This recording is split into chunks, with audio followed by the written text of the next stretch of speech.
دوسری صدی ہجری میں اٹھے خلق قرآن کے مسئلے نے تیسری صدی ہجری میں زور پکڑ لیا تھا، یہاں تک کہ عباسی خلفاء مامون الرشید اور معتصم باللہ بھی اس فتنے کا شکار ہو گئے۔ معتصم باللہ نے تو مامون الرشید سے ایک قدم آگے بڑھ کر طاقت کے بل پر مسلمانوں کو خلق قرآن کا قائل کروانا چاہا، لیکن علماء و محدثین کی ایک جماعت اس کی مخالفت میں کمر بستہ ہو گئی۔ مخالفت کی صورت میں سختیاں شروع ہو گئیں، معاش بند کر دیا گیا اور سخت سزاؤں کی دھمکی دی گئی۔ اس جبر کے نتیجے میں بہت سے علماء خلق قرآن کے قائل ہو گئے، لیکن کچھ تھے جو ہر قسم کے جبر کو برداشت کرتے ہوئے حق پر ڈٹے رہے۔ ایسے ہی ایک عالم کو بیڑیوں میں جکڑ کر بغداد میں معتصم باللہ کے دربار میں پیش کیا گیا۔ ان سے خلق قرآن کی تائید طلب کی گئی تو انہوں نے جواب دیا کہ قرآن اللہ کا علم ہے، اور جس نے اللہ کے علم کو مخلوق کہا اس نے کفر کیا۔ معتصم باللہ نے لالچ دیا کہ تم میرے مسلک کی تائید کرو، میں تمہیں اپنا مقرب خاص بنا لوں گا۔ اس عالم نے جواب دیا کہ تم اپنے مسلک کی قرآن و حدیث سے کوئی دلیل پیش کر دو، میں اسے تسلیم کر لوں گا۔ معتصم باللہ کے سامنے 3 دن تک روزے کی حالت میں بیڑیوں میں جکڑے ایمان اور استقامت کی بے نظیر مثال پیش کرنے والی یہ شخصیت کوئی اور نہیں، امام احمد بن حنبل رحمۃ اللہ علیہ کی تھی۔ آپ کے مسلسل انکار سے برہم ہو کر معتصم باللہ نے آپ کے ہاتھ پیر باندھ کر ان پر کوڑے برسانے کا حکم جاری کیا۔ جب آپ پر کوڑے برسائے گئے تو آپ بلند آواز میں سورہ توبہ کی آیت کا یہ حصہ پڑھ رہے تھے، قُل لَن يُصِيبَنَا إِلَّا مَا كَتَبَ اللَّهُ لَنَا، کہہ دیجئے ہمیں ہرگز کوئی مصیبت نہیں پہنچ سکتی علاوہ اس کے جو اللہ نے ہمارے لیے لکھ دی ہے۔ قید میں آپ پر اس وقت تک کوڑے برسائے جاتے جب تک آپ بے ہوش نہیں ہو جاتے۔ بے ہوشی ختم ہوتی تو تشدد کا سلسلہ پھر سے شروع کر دیا جاتا۔ آخر میں معتصم باللہ خود ڈر گیا کہ تشدد سے کہیں یہ فوت نہ ہو جائیں، جنہیں نہ صرف مسلمان بلکہ غیر مسلم بھی عزت و احترام کی نگاہ سے دیکھتے ہیں۔ امام احمد بن حنبل رحمہ اللہ کہتے ہیں کہ انہیں ہوش آیا تو ایک کمرے میں موجود تھے، پیروں میں بیڑیاں نہیں تھیں اور کپڑوں سے خون رس رہا تھا۔ وہ گھر کے لیے نکلے اور راستے میں اسحاق بن ابراہیم کے مکان پر رک کر ابن سمعہ کی امامت میں ظہر کی نماز ادا کی۔ ابن سمعہ نے خون آلود کپڑوں میں نماز کی ادائیگی کی بابت دریافت کیا تو آپ نے فرمایا کہ ایک مرتبہ سیدنا عمر ابن خطاب رضی اللہ عنہ نے اس حالت میں نماز فجر ادا کی تھی جب آپ کے جسم سے خون فوارے کی صورت ابل رہا تھا۔ امام الہند مولانا ابوالکلام آزاد رحمہ اللہ اپنی کتاب تذکرہ میں والہانہ لکھتے ہیں کہ امام احمد بن حنبل رحمہ اللہ نے اپنی تمام عمر میں اگر پاک سے پاک اور سچی سے سچی نماز پڑھی تو یقیناً وہی ظہر کی نماز تھی۔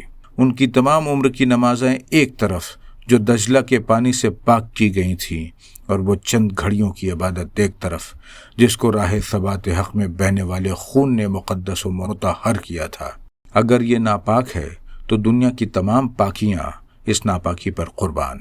پرفتن دور میں کسی چٹان کی طرح ثابت قدم رہنے والے امام احمد بن حنبل کا پورا نام احمد بن محمد بن حنبل تھا۔ آپ کی پیدائش ربیع الاول سن ہجری 164 میں بغداد میں ہوئی۔ آپ خالصتاً عرب تھے اور آپ کا نسبی تعلق عرب کے مشہور قبیلہ شیبان سے تھا جو بہادری اور جانبازی کے لحاظ سے نمایاں تھا۔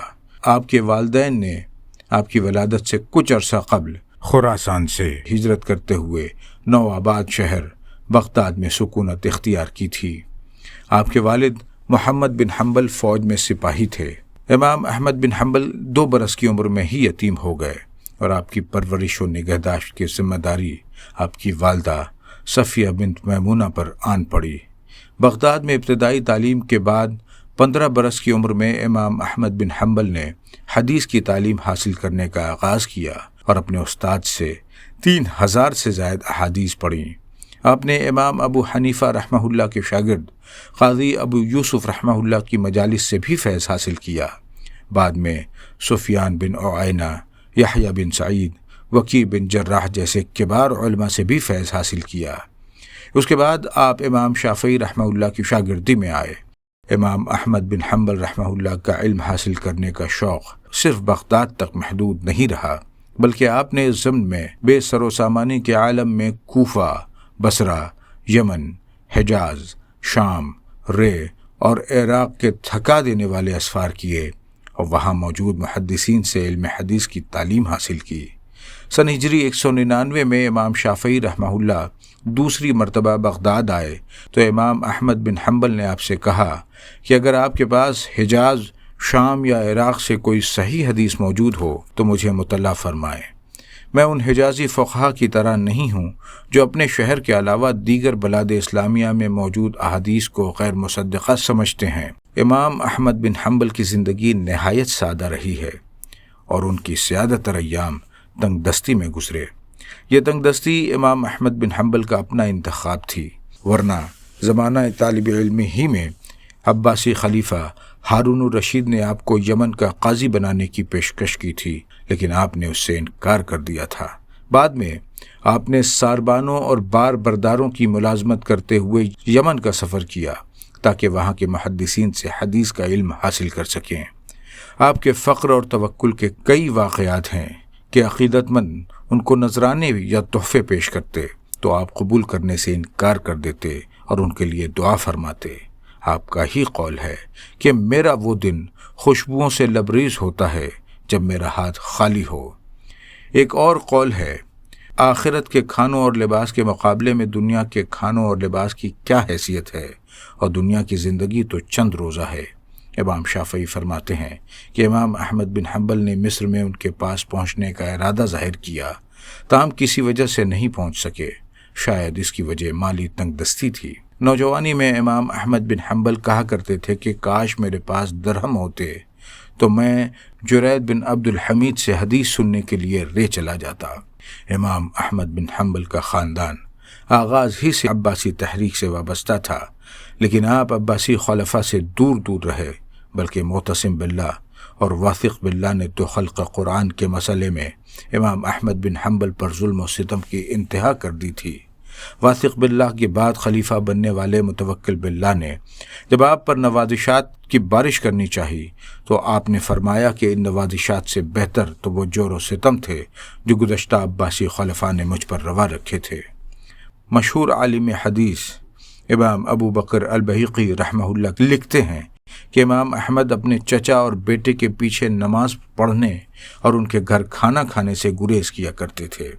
اس کی وجہ یہ تھی کہ ان دونوں نے عباسی خلفاء سے عہدے و مناصب قبول کر رکھے تھے۔ امام احمد بن حنبل کا شمار ائمہ اربعہ میں ہوتا ہے، لیکن آپ نے فقہ کی کوئی کتاب نہیں لکھی۔ آپ کے فقہی مسائل ان کے شاگردوں کی روایات سے محفوظ کیے گئے ہیں۔ امام احمد اپنے شاگردوں کو فقہ کی کتابوں کے مطالعے سے روکتے بھی تھے۔ آپ کو اندیشہ تھا کہ فقہ پر بہت زیادہ توجہ دینے سے لوگ قرآن اور حدیث سے بے نیاز ہو جائیں گے۔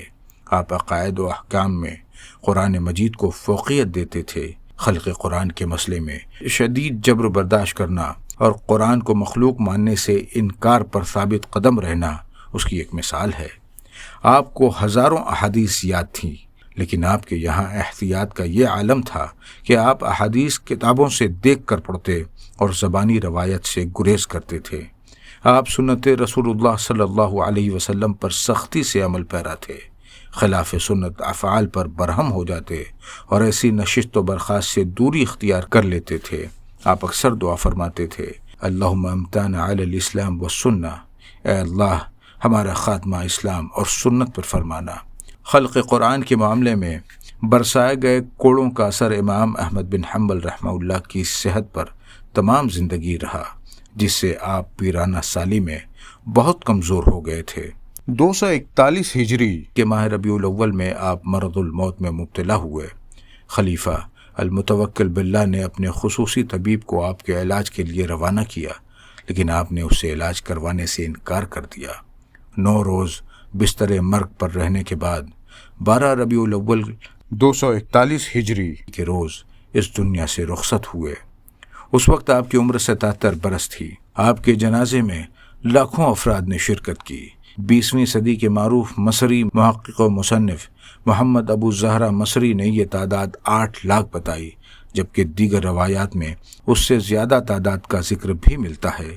امیر بغداد محمد بن عبداللہ طاہر نے آپ کی نماز جنازہ پڑھائی اور الرصافہ نامی مقام پر آپ کی تدفین عمل میں آئی، جہاں بعد میں آپ سے منسوب ایک مسجد تعمیر کی گئی جو آج بھی موجود ہے۔